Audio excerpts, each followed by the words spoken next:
18 মে'ত পালন কৰা হয় আন্তঃৰাষ্ট্ৰীয় সংগ্ৰহালয় দিৱস। আপোনালোকে যদি আন্তঃৰাষ্ট্ৰীয় সংগ্ৰহালয় দিৱসৰ বিষয়ে জানিব বিচাৰে তেন্তে চাওক আজি মোৰ এই ভিডিঅ'টো। তেন্তে আহকচোন ভিডিঅ'টো আৰম্ভ কৰোঁ।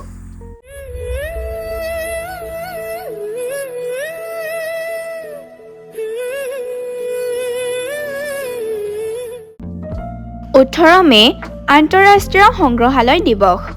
1977 চনৰ পৰা প্ৰতি বছৰে 18 মে' দিনটোত আন্তঃৰাষ্ট্ৰীয় সংগ্ৰহালয় দিৱস পালন কৰি অহা হৈছে। এই দিৱসৰ যোগেদি সমাজৰ বিকাশত আৰু ইতিহাসৰ অধ্যয়নৰ সংগ্ৰহালয়ৰ গুৰুত্বপূৰ্ণ ভূমিকা সম্পৰ্কে আলোকপাত কৰা হয়। প্ৰতি বছৰে একোটা নিৰ্দিষ্ট বিষয় লৈ এই দিৱস পালন কৰা হয়। ঠাই বিশেষে এসপ্তাহ, কেতিয়াবা আনকি এমাহ ধৰি এই দিৱসৰ উদযাপন চলে।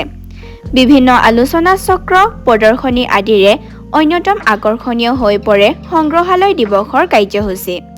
বিগত বছৰবোৰত 100খনৰো অধিক দেশৰ প্ৰায় 30,000 সংগ্ৰহালয়ত এই দিৱস পালন কৰা হৈছে। আজিলৈ ভিডিঅ'টো ইমানেই। ধন্যবাদ।